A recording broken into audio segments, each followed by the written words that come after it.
Hello everyone and welcome back to another book review. Today I am going to be reviewing the book The Terraformers by Annalee Newitz. This was a book that I had very high hopes for and I was excited to read, so let's dive into my thoughts about this book. So, The Terraformers by Annalee Newitz. I first saw this book on my library app on my phone. I did listen to this book in audiobook format, which is going to become relevant in my review. So that is just something to know. I'm not going to have anything to show you because the phone that I use to listen to the audiobook is the same one that I'm filming with. But I saw it on the app that my library uses to have audiobooks, and I thought, this looks really interesting, and it looks like everything that I want in a sci-fi book. Terraforming, so taking a planet and making it habitable for humans or making it more like Earth, just seemed interesting. It had a cool cover. It seemed exactly like the kind of book that I wanted to read. I did judge the book by the cover, and I added it to my want to read list. Now, this book was pretty popular. There seemed to be a number of people who wanted in on it, but a couple weeks ago I saw that no one else had it out, so I checked it out and downloaded the audiobook and I gave it a listen. And I had high hopes for this book. I was excited to read a sci-fi book. It just felt like it ticked all the boxes of what I want in sci-fi, so I went in with high expectations. So the first thing I want to note, again, is that I listened to this in audiobook format, and I say that because I feel like the format that you consume the book in does have an impact on the way you perceive the book. So with an audiobook, I assume the person reading, if it is not the author, is working closely with the author to make sure that they are reading it in a way that is the way the author wants to execute the vision of the book. But the person who's reading the book may put emphasis on different sections or read books in a different manner that may influence the way that I viewed the book. I do want to say I did think the audiobook narrator did a really good job. I did enjoy the audiobook narration part of it, and there was some production sound design that went into it that I also can respect. But I did listen to it in that format, and that may have influenced what I'm going to say. This book, the big problem with this book was it was missing the spark that makes a book come together. The execution of the story was fine. The delivery was fine. The audiobook was fine. The person did a fine job on the audiobook, the person narrating, but all of it was just missing the spark that makes a book enjoyable to read. I can't even describe it. You know what it reminds me of? You know the sensation when you taste something that you've cooked and you know salt was left out of it? Now, it doesn't have to be salty, but if you've ever made like a baked good and forgotten to put salt in, something just tastes off. It's missing that spark that makes the food taste normal. So that's what this book felt like when reading it, was like tasting something that you forgot to put salt in, because even the littlest bit of salt, that little spark that makes the book come alive, was completely missing from this book. And that really upset me because I was looking forward to this book so much. I was very upset that it was missing.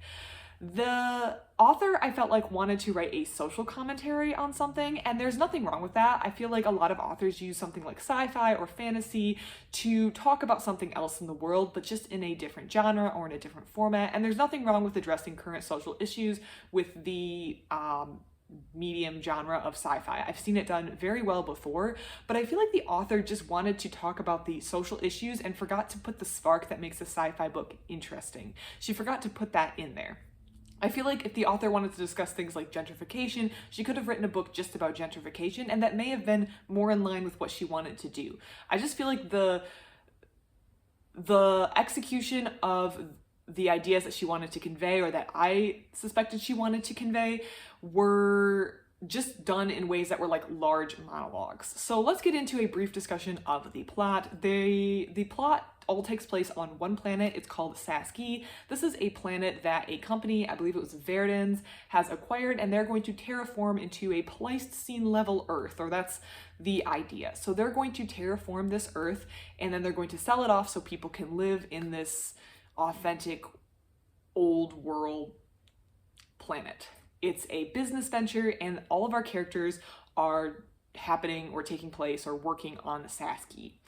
There has been the Great Bargain, which it was implied that in the past there was a problem with Earth. We ran out of resources, we polluted the Earth too badly, and it was decided to give human level consciousness and reasoning and a human brain basically to a wide variety of other creatures, other animals, so they are all now at the same sentient level as humans. This was referred to as the Great Bargain. And so there are characters in this book who are people but aren't human, basically.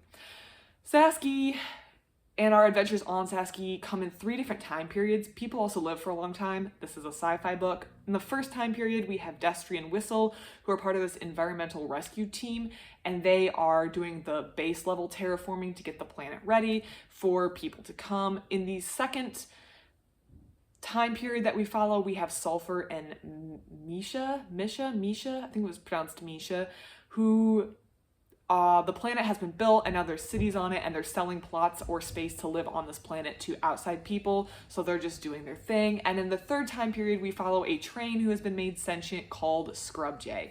This train is just doing its thing. So we have 3 distinct time periods. During this time on Saskia, we learned that some of the original people who were brought in by the corporation to terraform didn't die off as expected, but set up their own secret city called Spider City underground, and now they lobbied to have their own representation in government, which doesn't really align with Verdun's corporate goals. You know, you got to keep those KPIs protected, so we all know how it is. So all of that in and of itself sounds interesting, but again, it's like a food dish that's missing the salt. The spark just wasn't there to bring it all together. All the characters fell flat, except for the couple like evil corporate people who were warring over the planet in their corporate boardrooms and memos and emails, basically. The corporate characters were actually the most interesting characters to me out of this whole book, which is really sad because all of these characters could be really, really interesting. Destry is a human, but Whistle is a moose, and that's our first companion group.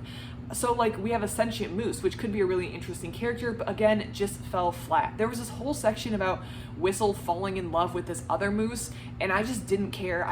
I didn't understand why it needed to be included in the book. And this comes to my personal preference, where if I don't care about the characters, I also really don't care about their romances or whatever adventures they're having in their personal life. So I really didn't care to hear about any of these people's romantic excursions and adventures, but we had to hear about every single one's long and varied romantic and sexual history, and I just didn't care. And it's not that I don't care in general about that stuff in books. It's that I didn't care about these characters, so I didn't care that they were falling in love. I didn't want it there. I just kind of wanted the book to end, or I was waiting for the spark to pop off, and it never really did. In the second group, the second time period, we have Sulfur and Misha, who developed feelings for one another. Again, I didn't care about it. I really did not care about it. And also Sulfur had this whole hookup with this guy that you thought was going to go somewhere and then never did. So I don't know why I got as much page time as it did. I didn't care about it. And in the third one, we have Scrub Jay, which is a sentient train. In time period 2, there was this long period where they just talked about trains forever, and I just didn't care about trains, and I feel like they could have condensed that all the way down to a very short section.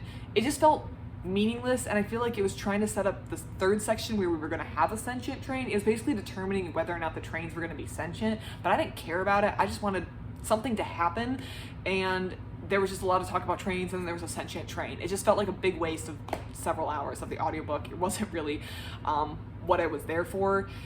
And through all of this, it's basically Saskia trying to become a publicly owned planet instead of a privately owned planet, a corporation planet that they're going to sell off. So we have all these characters we're supposed to care about, but I don't care about. The only characters I care about are the corporate people who we're supposed to not like. I feel like the author just wanted to write a social commentary on things like gentrification and things like publicly owned land, or the good of the public over the good of the private. And I feel like all these things could have been addressed in a nonfiction book, or maybe the author's talents would have been better suited for a nonfiction book, because I feel like the author tried to put all this stuff in a fiction book and then left out the spark that makes the fiction book interesting and engaging to the reader to be able to engage in these topics in a meaningful way. So I was really annoyed by that. There were also some inconsistencies. I already talked about the fact that sometimes a character will just monologue. In the third time period, there's a cat that winds up living on the train and also winds up being like this romantic interest for the train for some inane reason, because I do not care about who the train is hooking up with. I literally do not care. Maybe in a different book I would care, but I did not care in this book.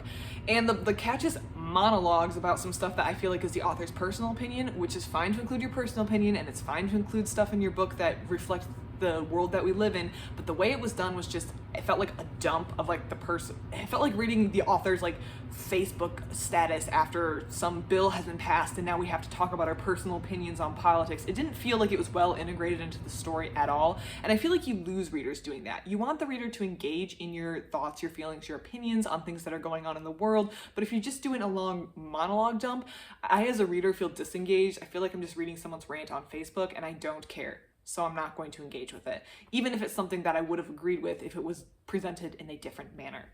There's also inconsistencies like the fact that people are horrified that there are milk cows because some cows have been included in the Great Bargain and brought up to the like human consciousness level, but there's some cows that are like kind of enslaved to be milk cows, and this is horrifying. They're kind of discovered that one of the corporations one of the corporations built a milk farm. It's kind of like a thing, and everyone's horrified by it.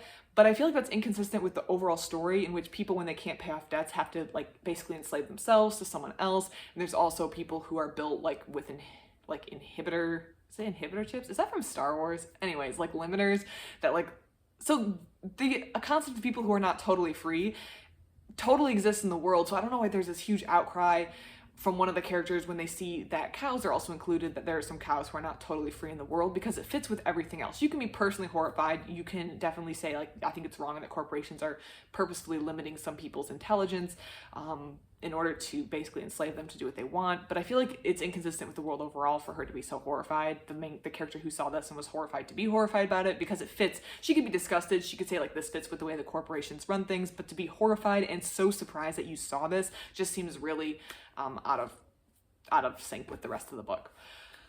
I had such high hopes for this book and I was really disappointed, and I don't like being disappointed by books, so this was kind of a little frustrating. By the time I realized there was going to be no spark, because I did hold out hope for quite a while. By the time I realized there was no spark to this book, the time for the spark was long past. We were like 9.5 hours into like a 13-hour audiobook, so I just going to finish it. Overall, I would give this a 2-star. It wasn't really an enjoyable read. It wasn't what I was looking for. It didn't line up with my expectations, and I feel like it was just missing that thing that brings a whole book together and makes it come alive. Now, my 2-star does move up to a 3-star if we include something that was in the audiobook. So this is a place where the audiobook influences the rating that I gave it. There's this cool part at the end where these trains are like singing, these sentient trains, because I actually kind of forget why they're singing. It was really done. It was very close to the end of the audiobook, and I was like deep cleaning my house while listening to the audiobook, just so I could do something while listening to the audiobook, so I didn't feel like I was wasting my time. And they're singing, and whoever did this song of the trains, the production team, sound engineers, audio engineers, I don't really know who does that sort of stuff, but like massive props to them, because that was really well done and I actually really enjoyed it. That was probably the single best point of the book, and I really, really liked that. And I thought it was really well done, so I want to give credit where credit's due. That part was super, super cool. Again, I don't think it's something you can really do with a print book, so it's a cool feature that they included in the audiobook, and I do encourage you, even if you get the print book, to somehow also acquire the audiobook and give it a listen to that train song thing. If you read the book, you'll know where it is. It's kind of close to the end, so you'll see it in the book, and you'll be able to find it in the audiobook version. But I did like that, and that in and of itself kind of increased it by a star. But the overall story, I would rate 2-star. I was kind of disappointed, and I didn't want to be disappointed. So yeah, that's my review of The Terraformers by Annalee Newitz. I would love to hear your opinions on the book, especially if you liked the book. What did you like about the book? What worked for you for the book? For those of you who didn't like the book, did you find the same problems with the book that I did? I would love to hear it, because I'd love to hear other people's opinions. Otherwise, thank you so much for watching, and I hope you have a great rest of your day.